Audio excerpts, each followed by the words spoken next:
Hello everyone, नमस्ते सभी को। मैं हूं Pooja Vajpayee, mindset transformational coach from Hyderabad. आज का जो मैं टॉपिक जिसके बारे में आप लोग के साथ डिस्कस करने जा रही हूँ बहुत ही ख़ास है और हर घर में, हर घर की एक एक लेडी या हर घर का कोई ना कोई एक सदस्य जो आज मैं बात करूँगी उससे खुद को या खुद के फैमिली मेम्बर को रिलेट ज़रूर कर पाएंगे। तो आई रिक्वेस्ट एवरीवन कि ये वीडियो लास्ट तक देखिए और आई होप उस वीडियो के बाद आपको कुछ कुछ नई विचार, कुछ नई सोच आपके दिमाग में डेवलप हो। और कमेंट्स में बताइएगा वीडियो ख़त्म होने के बाद कि आपको ये वीडियो कैसी लगी। अपने सुझाव, अपनी राय, अपनी एडवाइस, फीडबैक किसी भी फॉर्म में आप मुझे दे सकते हो। तो मैं बात करना चाहूँगी कि हमारे घर में हर उम्र के सदस्य होते हैं, बच्चे होते हैं, जवान होते हैं, बूढ़े होते हैं। और जॉइंट फैमिलीज़ में देखो तो देवरानी जेठानी या ससुर जी सास और नंद, तो हर तरह का रिश्ता होता है हमारे भारतीय परिवार में तो ख़ास तौर से। तो मैं भी एक ऐसे ही परिवार से जुड़ी हुई हूँ और जो मैंने एक ऑब्जर्वेशन करी है, घर में बड़े सदस्य होते हैं उनको उम्र के साथ काफ़ी बदलाव आता है। बीपी, शुगर, डायबिटीज़ या शारीरिक तौर पे वो इतने एक्टिव नहीं हो पाते हैं। और बच्चे जो है नौकरी वाले होते हैं, बहू बच्चे, वो दूर चले जाते हैं उनसे और वो अपना घर भी नहीं छोड़ना चाहते क्योंकि उनका मन वहीं लगता है, जिसकी वजह से वो अपने बच्चे, बहू और लोगों से, फैमिली परिवार से थोड़ा दूर भी हो जाते हैं, अकेले रहने लगते हैं। ये सब कारण होते हैं जिसकी वजह से उन्हें अकेलापन भी महसूस होता है और उनको ये भी लगता है कि मेरी वैल्यू मेरे बच्चों की लाइफ में कम हो रही है। कुछ सासों को ये लगता है कि मेरे बेटे की शादी हो गई, अब वो बहू जो है वो मुझे मेरे बेटे से दूर कर रही है, या उस मेरे बेटे की लाइफ में इम्पोर्टेंस मेरी बहू और बच्चों की ज़्यादा हो गई, मेरी कम हो गई। तो इस तरह की हीन भावना, इनसिक्योरिटी उसमें आ जाते हैं। तो इस तरह की, मैं सभी बड़े रेस्पेक्टेड एल्डर्स की बात नहीं कर रही हूँ, लेकिन अक्सर देखा गया है कि कुछ परिवारों में जब एज आती है तो उसके साथ परिवर्तन वो एक्सेप्ट नहीं कर पाते हैं। तो ऐसी कंडीशन में जो हमारे यंग जनरेशन है और ओल्ड जनरेशन है उनके बीच में गैप आने लगता है। तो मैं बस यही बताना चाह रही हूँ कि अगर ऐसी स्थिति होती है तो जो हमारे बड़े सदस्य हैं उनको ये चीज़ पहले एक्सेप्ट करनी होगी कि उनके अंदर शारीरिक तौर पे या हो सकता है मानसिक तौर पे भी बदलाव आ रहे हैं और उनको वो एक्सेप्ट करना होगा कि मेरे अंदर ये चेंजेस आ रहे हैं। क्योंकि जब तक आप एक्सेप्ट नहीं करोगे, आप जो है हर चीज़ के लिए दूसरों को ब्लेम करोगे, अपनी चिड़चिड़ाहट, अपनी फ्रस्ट्रेशन को नहीं समझ पाओगे और वो आपके व्यवहार में झलकेगी, जिससे आपके रिश्ते ख़राब हो सकते हैं। तो पहली बात मैं बड़े सदस्यों से ये बोलना चाहूँगी कि आप एक्सेप्ट करिए कि आपकी उम्र में वो बदलाव आ रहा है। हाँ, अगर आप अपना योगा, एक्सरसाइज, मेडिटेशन के थ्रू इन चीज़ों को आप रिकवर कर रहे हो, अपना वर्क कर रहे हो अपनी बॉडी पे, अपनी मेंटल हेल्थ पे, दैट्स वेरी गुड। लेकिन अगर करने के बावजूद भी आपको रिजल्ट नहीं आ रहा है तो उसका फ्रस्ट्रेशन आपके रिश्तों पे नहीं आना चाहिए। जी हाँ, मैं बात करूँगी कि अक्सर जैसे हमारे सासू माएँ होती हैं, उनको लगता है कि मेरे बेटे मेरी बहू ने दूर कर दिया, वो उसको इम्पोर्टेंस देता है। तो यहाँ पे कई बड़े सदस्यों को लगता है कि हमारी ईगो, जिसको वो मानते नहीं है कि वो उनकी ईगो है, लेकिन सबकॉन्शियसली उनकी ईगो होती है जो सेटिस्फाई नहीं होती है। अगर उनकी बहू उनके अकॉर्डिंग काम नहीं करती है या उनके तरीके से काम नहीं करती है, मतलब दे फील लाइक कि मैं जैसे करती हूँ वैसे ही करे, मैं जैसे बोलती हूँ वैसे ही फॉलो करे, मेरे स्टाइल से अडॉप्ट करे।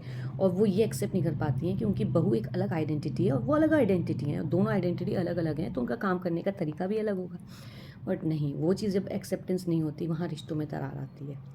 दूसरा, कि आपको ये भी एक्सेप्ट करना होगा कि बेटा की शादी हो गई है, पहले माँ की उसकी लाइफ में प्रायोरिटी दी, लेकिन अब वाइफ एज अ हस्बैंड उसकी रिस्पॉन्सिबिलिटी, एज अ फादर उसकी रिस्पॉन्सिबिलिटी है। तो एक मेल पे तीनों रिस्पॉन्सिबिलिटी आ जाती है, बेटे की, हस्बैंड की, फादर की। तो मदर को, पेरेंट्स को ये समझना चाहिए कि अभी वो रिस्पॉन्सिबिलिटी डिवाइड हो गई है और टाइम उतना ही लिमिटेड है, तो वो मैनेज उसको करना होगा। और बच्चों को भी मैं ये रिक्वेस्ट करूँगी कि उनको अगर हीन भावना है, उनको लग रहा है तो स्पेशल अटेंशन अगर उनको चाहिए तो कुछ खास मौक़ों पे तो स्पेशली आप उनको अटेंशन फ़ील कराइए, जहाँ जहाँ करा सकते हैं। लेकिन बड़े सदस्य कहते हैं ना, 60 साल के बाद बूढ़ा भी बच्चा बन जाता है। वो क्यों बोलते हैं कि कुछ लोग मजाक में बोलते हैं कि सटे आ जाते हैं, बट एक्चुअली ये नहीं है। बात ये होती है कि उनको अटेंशन चाहिए होती है। उनका फिजिकली वो इतने फिट नहीं होते कि हर काम वो खुद कर पाएँ और वो बच्चे की तरह दूसरे पे डिपेंड हो जाते हैं, तो घर के यंगस्टर्स पे डिपेंड हो जाते हैं। तो डेफिनेटली यंगस्टर्स को भी एक्सेप्ट करना होगा कि उनके अंदर जो चेंजेस आ रहे हैं बड़े बूढ़ों के अंदर, वो उनके लिए भी प्रॉब्लम कर रहे हैं उनको एक्सेप्ट करने में। तो आपको उनकी मेंटल स्टेट को समझते हुए रिएक्शन बिहेवियर देना होगा। अगर आपसे स्पेशली बहुओं से अगर सास एक्सपेक्ट करती है मेरी तरह करे, मुझ जैसी बने, तो कोशिश करिए कि उनको ये पता चले कि आप और वो अलग अलग हैं, अलग अलग तरीके का काम रहेगा, लेकिन जो रिज़ल्ट चाहिए वो लास्ट में वो मिल जाएगा। तो ये दोनों तरफ से ट्यूनिंग होती है, दोनों सदस्यों की तरफ से मिलकर ही एक रिश्ता मजबूत होता है। घर के बड़े बुजुर्ग को ये समझना होगा कि आपकी ईगो जो आप चाहते हो कि घर में मेरा कंट्रोल बना रहे, मैं जैसा चाहती हूँ या मैं जैसा चाहता हूँ मेरे सारे घर के बच्चे सब वैसा ही करें, अगर आप कंट्रोल करेंगे तो जितना कंट्रोल करेंगे बच्चे और घर के सदस्य आपके रिश्तों से, आपके हाथ से उतना ही दूर चलेंगे। लेकिन अगर आप उनको समझ के बांध के रखेंगे, बांध के रखना मतलब प्यार से भी होता है और थोड़ा फ्रीडम भी देना होता है कि ठीक है आपने जो काम बोला वो कर लेंगे, लेकिन तरीका क्या होगा वो उन पे छोड़ दीजिए।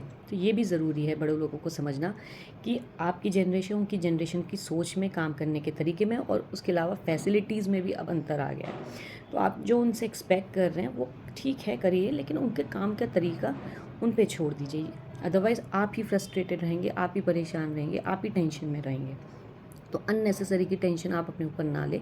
उसका तरीका यही है कि दूसरे अपने जो घर के बच्चे हैं, सदस्य हैं, यंगस्टर्स हैं, उन पे थोड़ा भरोसा करिए, उनके काम के तरीके पे भरोसा कीजिए। हाँ, आप एक्सपीरियंस्ड हैं, आप अपने एक्सपीरियंस को उनके साथ शेयर करें, बहुत अच्छी बात है, लेकिन आपके यंगस्टर्स उस एक्सपीरियंस को फॉलो करें ना करें वो उन पे छोड़ दीजिए। तो यही मैं रिक्वेस्ट करूँगी हमारे घर के रिश्तों में, अगर आपको मजबूती चाहिए बड़े और छोटों के बीच, तो बहुत ज़रूरी है कि एक दूसरे की इस चीज़ को आप समझें, फ्रीडम दें थोड़ा। सास को बहू को इतना फ्रीडम देना चाहिए कि अगर किचन का काम करने का तरीका सास का अलग है और बहू का अलग है तो बहू को अपने तरीके से काम करने दें। ओनली इम्पॉर्टेंट थिंग्स दैट कि वो खुशी खुशी सबको खाना बना के खिला रही है, घर में सबको रिश्तों को बांध के रख रही है, तेरा मेरा नहीं कर रही है।